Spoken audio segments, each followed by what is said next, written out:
So you want to go to Newfoundland? You should. It's a lovely place. What do you need to know to go there? Now, I'm not going to tell you all the touristy stuff to do because there's plenty of videos out there already. I want to give you the nitty-gritty, what you need to have a great time. Getting there. Flying is probably the easiest way. You fly into St. John's, and then if you only had a week to kill, maybe rent a car, or to be quite honest, I wouldn't even rent a car. I'd like ride share or public transit if I was just staying in the city. You don't want to have to worry about navigating, and I'll get into that why later. If you have a rig like mine, or you want to spend some time with your canine companions, flying is not an option. So we've got the ferry. So there's 3 main ferry routes. There's the one to Porto Basque, there's the one to Argentia, and there's the one to St. Barb. So most people will take the one to Porto Basque or Argentia. Now, if you have dogs, Argentia is not even an option because that's a 16 to 17 hour boat ride. No. They do have pet relief areas, but unless you absolutely positively have to do that route, I wouldn't even consider it. So Porto Basque, you're looking about 7 hours. Dogs have to stay either in the vehicle, in a pet area, which for mine, not even an option also. And I haven't heard anything good about the pet areas, and you have to keep them in a crate, so no. Or what I would do if I was going to take this route is get a pet-friendly cabin. I'd get the pet-friendly cabin, and I would take a night ferry. So the night ferry leaves at, I think it's 11, and then you get there at 6 in the morning so you can have a nice little sleep. Here's the downside to it. 2 downsides. It's expensive. The pet-friendly cabin, it fits 4 people, and it's $173. I think that's before taxes, plus whatever it costs for you to get your rig onto the ferry. For me, it was $100. So for me to take that route would be almost $300. The other route is St. Barb, where you come down, you go through northern Quebec and across Labrador, and then you come back down. That was just under $50 for me, and it's an hour and 45 ferry ride. So it's more, feasible, and also it's a lot more flexible. So I was able to change my reservation, fairly easily. If I had taken the Porto Basque route, there's no way. That's booking up months in advance. So what I would suggest is, if you're doing that, do the loop. Either come down through Labrador or come up through Nova Scotia and then exit through the other route. That's what I would suggest. So you have either a hard arrival or departure at Porto Basque, and then you've got some wiggle room with the St. Barb route. You're not gonna really be saving much money either way because, but it's all about comfort and keeping your dogs happy. There's one major city, and that's St. John's, which is the capital of Newfoundland. Beautiful. If you're into history, it's got it in spades. The older portion was awful to drive in my little RAV4 with my little trailer. The roads are narrow, they tend to be windy, and it's steep.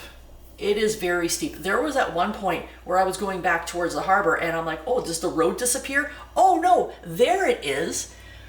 I was actually planning, being the weirdo that I am, what I was going to hit to stop from going into the harbor if my brakes failed. Now, I wasn't worried about my brakes failing, but that's how steep it is. That's why if I was just flying in for a vacation, I likely wouldn't rent a car unless I was leaving the city. If you've got a bigger RV or something, be very careful about where you're driving, because some of those roads get really narrow, and you've got like dog leg bends, and I was like, what am I doing? It's also harder to find parking, especially if you want something that's really convenient. Like we drove by this brewery, and I was like, oh, I want to go to oh, no parking there. Be prepared to either park further away or alter your plans. So just because St. John's is the largest and most major city, is that bad grammar? Okay. Fail English? That's impossible. There are a lot of other smaller towns. Again, you're going to deal with narrow, windy roads. You're going to deal with restricted parking for larger vehicles and limited services. And sometimes the town, it's a town in name only. And I don't mean that to sound disrespectful. I mean, it's like a cluster of houses and that's it. If you're road tripping and you're going all over the place, kind of plan ahead for gas and stuff like that, and don't think, oh, it's 10 o'clock at night, I'll be able to get gas. No. TransCanada, if you're staying on the TransCanada, yeah, you're fine. It's a major shipping route, so of course you're going to be able to get stuff no problem. But if you're going kind of off to the smaller towns, you might be you might have to wait for them to open up the next morning. Speaking of gas, you might see some brands or companies that you're not used to. So if you're planning on using a gas card, especially like if you've cashed in your loyalty points, like this gal does, they may not be as available as some of the other ones. Like I saw a lot of Irving gas out there. I don't think I've ever seen Irving gas anywhere else. Have a backup plan, and keep cash on hand, because there are some times where those point of sale services, they weren't working. Those taps weren't tapping. Technology, ain't it grand? Now, when I read a lot of the forum sites, they're all like, they made it sound like the TransCanada was the only road, and that's not the case. There are a lot of very beautiful scenic routes and stuff like that, and a lot of really good roads. So don't feel like you're restricted to only the TransCanada highway. Take some of those other routes. Like I took some just gorgeous roads. The one thing that's kind of strange is that they'll use the same road numbers. So I saw 340, Highway 340 or Road 340 over here, and then I saw 340 over there. And it's like, well, it's not the same road. There's no connection that I could see, unless it's like that little stub through the middle of nowhere. If you're relying on your phone to direct you to where you're going, make sure you actually like stop and look at where you're going, because sometimes it'll send you some places that are just bizarre. Most of those roads really good. If you're going off of TransCanada, though, some of them do get a little squiggly and windy and things like that. Moose are a very, very real hazard, especially around dusk and dawn. I made a point of getting off the highway by 4. You've got, bush on either side.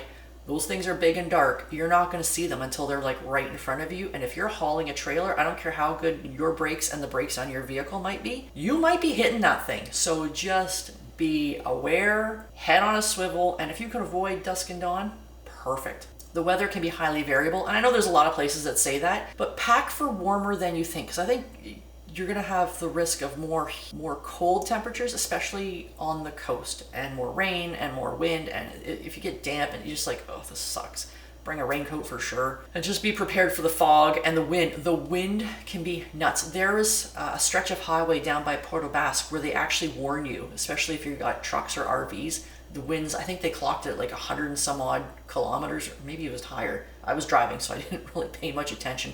But the wind warnings are no joke. If you're planning to go from place to place, have a backup in case it is just too windy. And be honest with yourself and the rig that you've got and where you are, because you're not getting any bonus points for toughing that out if you're in a ditch. Just be prepared. I mean, heck, we were going to Twillingate, and you have to go over a causeway, and it was really, really windy, and it was really, really rainy, and it was really, really gross. And we're going along this causeway, and there's the ocean coming over the highway. I'm like, well, this is great. This is fantastic. And then, of course, they're doing construction, so I had to stop at a red light on this bridge. We're getting buffeted by the freaking waves on the highway. On my little rig, I mean, we've gone through some pretty rough stuff, and there wasn't even a twitch. If I was in something larger, I probably would have pulled over and just hunkered down somewhere else. So be prepared for that. Tour season is typically May to August. That's your peak tour season. You're gonna, the puffins and the whales and the icebergs, usually around May. So what that means is if you're going an off-peak time, some of the things are not going to be available. So make sure you call. I wouldn't even rely on a website. If I was planning on doing excursions or stuff, I would actually call and speak to people, because you have to hope that the person who's updating the website is the person who, is in the know.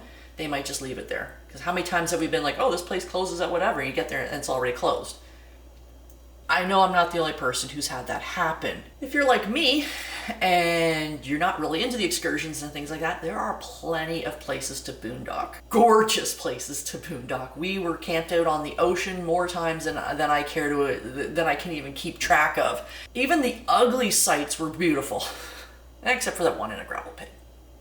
For the most part, it's easy to find places. If you're able to go off grid, you're going to find a place, no problem. Be careful also with your rig though about the footing, because if you're in the ocean side, some of those rocks, those rocky beaches, they look really really firm. They're really not. I had one where I started losing traction on some rocks, and I was like, ah! We got out obviously, but gotta be careful. Yeah, he remembers that because I was King's commiserating. One of the things that I found kind of surprising was how many natural springs you could fill up on, like on the side of the TransCanada. Now, this is not for RV hookups. You're not going to, back up your 40-foot rig and fill up your tanks there. It's more for personal use, and a lot of the locals use it for their drinking water. I mean, that's a great way to find them too. If you're just driving, you see a bunch of people like pulled over for no reason, you're like, nah, and then you fill up your 5-liter jug. The water, delicious, freaking delicious. It was some of the best. I still, it was yummy. It's very good. If you take your dogs to dog parks, there's not a lot of them there. However, there are places where you can let your dog run off leash. Not in national parks, obviously, don't be that person. Make sure that you are honest, like really honest with your dog's recall. If it's not super solid, like one call, every call, recall, do not let your dog off leash. Get them on a long line. They'll still have a great time, I promise. There are so many things that they could hurt themselves on. Like I would feel like absolutely awful. Dead things like to wash up on the shore. So there's nothing quite like your dog coming back covered in crusty fish guts. There's shells. My guys love lobster shells. There's nothing quite so fun as going, oh, my dog's gonna rupture their esophagus because they've chewed on a lobster shell. There's fishing gear. They could get caught up in the lines. They could eat something on a bait hook. There's, especially in the more remote areas, we found a lot of animal carcasses, remains and things like that, and various stages of deadness. There was some that were just, bone, basically crusty, falling apart, and then there were some that were freshly butchered or killed. There's variable terrain. Your dog might be running after a lovely scent and not realize, hey, this cliff falls into the ocean. If they're used to swimming in still lakes, they may not realize how dangerous the ocean can be. And there's those moose again. Especially during rutting season, they can be particularly aggressive. The last thing I want is King tapping into his bulldog tendencies and going face to face with a different kind of bull. If you're gonna do it, you're gonna do it. I know you're gonna do it. You're gonna be like, yeah, whatever. My dog's recall is good enough. But I'm just being upfront about it. So some of the things that are uniquely Newfoundland. The people, super friendly, like next level friendliness. You could ask them, hey, where can I get something like this? And they might even invite you in for a bite to eat or something like that. You're like, what's going on here? Why are you being nice to me? You will see stacks of firewood on the side of the road. That's not free for the taking. That's their heat for the winter. So if you're looking to have a campfire, I mean, you'll see places that have it posted for sale, or if you see someone at the stack, just, you could pull over if it's safe and say, hey, where could I get some firewood? They might even offer you some. I mean, obviously offer them some money back. They may or may not refuse, but don't just help yourself. Along the same lines, you will see gardens basically in the ditches of some of the roads. And I didn't understand why that was until someone explained they're taking advantage of the ground that was put down when they built the highways. It makes perfect sense. The island is called The Rock, not exactly conducive to agriculture. They took advantage of that dirt being in the ditches to build gardens. Brilliant, absolutely brilliant.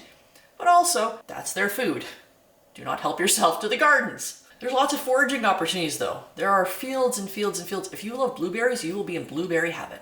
Or there's what they call cloudberries, also known as bake apples. So if you go into a gas station or a shop or whatever, odds are you will see lots of these jars of jams and jellies of cloud apple, bake apple. It's delicious. They find all kinds of ways to use it. You had to know I was going to get that. This is lovely.